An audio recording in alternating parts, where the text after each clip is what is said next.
So if you're a solo content creator or professional that's looking for good audio quality, but also something that's reliable, then you might want to take a look at this. This is the Panasonic DM-S1, and this is a digital shotgun microphone aimed at just people looking for those things that I've just mentioned. So solo content creators like myself, or if you're a professional and you need that reliability, but also something that captures a really good audio quality. So this microphone, as I open it up for you guys, boasts professional reliability. We're talking 32-bit floating recording, and it has 2 backup recording modes as well. So that's really good stuff. And when it comes to the audio capture, this offers high sound quality as well. We're talking a large diameter 10mm microphone array, and the design is also pretty cool in terms of how easy it is to use. It's nice and portable, it's compact, it's lightweight as well.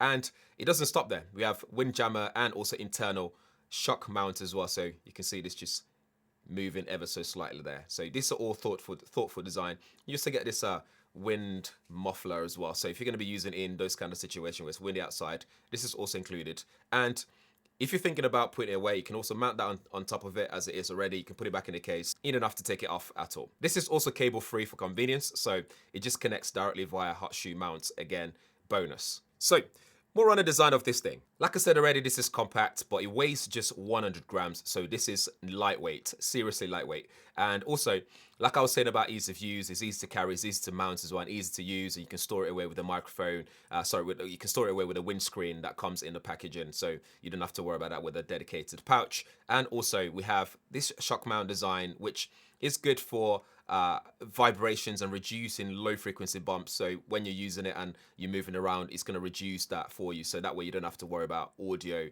issue or compromise at all.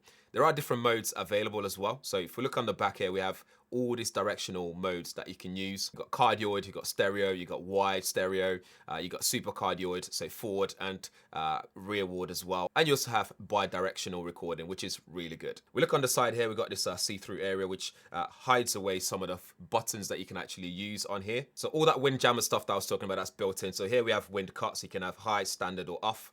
We have noise cuts as well, so you can do high, standard, off again. And then you got your gain switch, so you can go +20, you can get 0, or you can go -20. And then we have a limiter there, so you can have auto on or off. So using this Lumix S1 Mark II as an example here, you can see how easy this is to actually use. So you just mount it on top using that hot shoe mount ports right at the top there. And then just tighten the area there, this screw kind of vibe. Tighten that thread, and then this is nice and secure, it's not moving anywhere. And then you have that internal shock mount that just minimizes all the vibrations and reduces low frequency bumps. So that's really nice. What I like as well is these buttons are facing you, so when you're recording, it's very easy within reach. So if you're recording yourself, just press that, like whichever direction you're pressing or recording, you can just press that and you're good to go. Once you switch your camera on, you can see the lights that I was talking about, so you can see how that lights up. So depending on which mode you have selected, it will light up accordingly to make sure you're aware of what's going on. So you're not going to be playing any guessing game in regards to which direction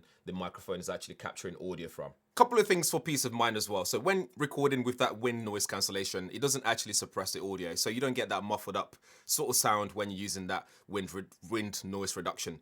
Another thing is we have backup recording. So when recording in 4-channel, 3 and 4 can be used as your backup audio recording. So that way, you're just going to get a really good sound quality without worrying about whether you've captured it correctly or whether it's going to peak or anything like that. There's always backup options recording simultaneously, which is a really good thing. That's one of the main concerns as someone who's recording audio, solo or professional. Right, so once you've mounted it and you want to see if it's working or not, or if it's connected properly, I mean, first telltale sign is that light that you see at the top with the directions. And then on the S1 Mark II, for example, if you look right at the bottom there, you can see DM-S1 is actually there to tell you what the audio source is once it's connected, and obviously you can see the the sound bar there as well. And then in sound quality settings, you can also see the option there for 32-bit float. And then furthermore, on the 4-channel audio settings, you can see your backup recording options there. So you got DMS1, DMS2, so you can select those to get backup audio recording. If you use DMS backup 1, it will record sounds from all directions. And if you record